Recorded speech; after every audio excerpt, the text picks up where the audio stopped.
For a championship-caliber team, Red Bull has more holes in the ship than they can plug. They have internal power struggles, key people leaving, and now a broken car.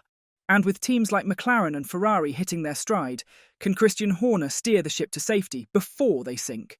Red Bull team principal Christian Horner has finally admitted to concerns about the RB20's suspension, especially how it affects the car's performance over bumps and curbs. These issues first came to light during the Monaco Grand Prix and continued to haunt them, to a lesser extent during the Canadian Grand Prix in Montreal. The core problem with the machinery stems from a clash between its aerodynamic design and suspension configuration. Specifically, the car's aerodynamics require a very rigid suspension setup, which, although beneficial for generating downforce on modern ground effect cars, results in a suspension system with limited ability to absorb bumps. This compromise means the ride is often rough and can be unstable at times, presenting a considerable challenge for drivers, especially on fast circuits. Even with these challenges, Red Bull is fully dedicated to resolving the issues. Horner is hopeful that they can tackle the suspension problems without sacrificing the car's aerodynamic performance, although he acknowledges that finding a quick fix might be unlikely. Looking back on the Circuit Gilles Villeneuve performance, Horner mentioned that all of it has to work in tandem, so you are pushing the aerodynamic platform of the car, but you want the car to ride curbs. What was encouraging was that our Sector 3 this weekend was competitive, even with the stiffness of the car rattling over that last chicane. If you look throughout the running, we were very competitive there. So, despite it being uncomfortable, we were still able to be quick enough. Max Verstappen, Red Bull's star driver, has shared his thoughts on the ongoing challenge. He noted that the issue had a reduced impact in Canada due to the track conditions, which led to fewer instances of riding over curbs. Despite this, the reigning champion is keeping his head up about finding a solution that maintains the car's overall performance levels. The last few races have been quite difficult, but not only just difficult, too many problems as well throughout the whole weekend. So we need to have a cleaner weekend, he admitted. We're struggling a lot with the curbing and the bumps, so we definitely have an area we can work on and definitely improve the car, by quite a big margin if we get that under control. I really think that we can solve this without influencing any other part of the car. We know that this is a weakness, and I also know that we are flat out working on it to try and fix it, because I really feel like it's quite a big performance limitation for us at the moment. Naturally, I'm also looking forward to some tracks maybe where we don't really need to take too many curbs or too many bumps. You can see already every weekend so far some teams are a bit stronger at particular tracks, and I guess that in a way, of course, makes it also very exciting. Christian Horner has revealed important information regarding Sergio Perez's new Formula One contract with Red Bull.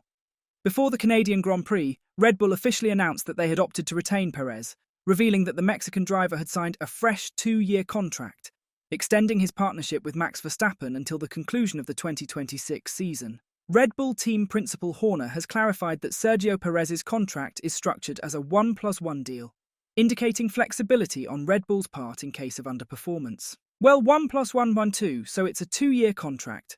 As with any contract, there's a lot in it, but that's, of course, between the driver and the team. During the Canada weekend, Red Bull's sister team, AlphaTauri, confirmed that Yuki Tsunoda would remain with the Faenza outfit for the 2025 season. Horner elaborated on the contract decisions while speaking to Dutch broadcaster Viaplay in Montreal. They are all Red Bull drivers, Horner said. We have decided to extend Checo for 1 more year, but in the meantime we also wanted to exercise the option of Yuki. He is doing great at RB at the moment, so yes, he will stay for another year. Following the races in Imola, Monaco and Canada, the F1 action now returns to Europe, kicking off the first triple header of the season. Christian Horner expresses confidence in Verstappen and the team, looking forward to the challenges and opportunities presented by the upcoming European circuits. Horner, speaking on Sky Sports, is already shifting focus to the triple header, but he's keeping tight-lipped about the specifics of the upcoming races for now. And when talking about which of the other cars he's worried about in the coming weeks, he left out Mercedes, despite their incredible improvement last Sunday. All these cars will be great, especially McLaren and Ferrari. We expect to be good at the next 3 races. We are just looking at the next race only. That's how 6 of the 9 races we've won so far have come about. We keep pushing. The team is doing incredibly well. I think Max and the team are in top form to come back this way after Monaco and win here. Christian Horner's decision to snub Mercedes comes after he responded to comments from Mercedes technical director James Allison. Allison suggested that Red Bull had introduced a downgrade at the Canadian Grand Prix, prompting Horner to hit back at the Silver Arrows. Unfortunately for them, Mercedes isn't the only team they made an enemy of. Another rival Formula One boss has commented that the toxic atmosphere at Red Bull is negatively affecting the team's ability to retain their top talents. The reigning Constructors' champions have faced a tumultuous season off track, with challenges stemming from the saga involving team boss Christian Horner and the impending departure of design chief Adrian Newey. While Max Verstappen, the current defending driver's title holder, enjoys a substantial lead in the 2024 standings, there is speculation about his future at the team. Some suggest that the 26-year-old Dutchman may contemplate taking a break from the sport once his contract expires in 2026. Amid the ongoing turmoil at the Milton Keynes-based team, rival bosses are eyeing an opportunity to break Red Bull's dominance. McLaren chief Zak Brown anticipates that the internal environment at Red Bull will persistently create discomfort, and he foresees the team being prepared to lose more key personnel. While on the Bloomberg podcast, he said, "Red Bull is a pretty toxic environment with everything that's been going on. There is more to come. Adrian Newey's leaving is a big deal because I think a lot of people who are probably there because they wanted to work alongside Adrian Newey.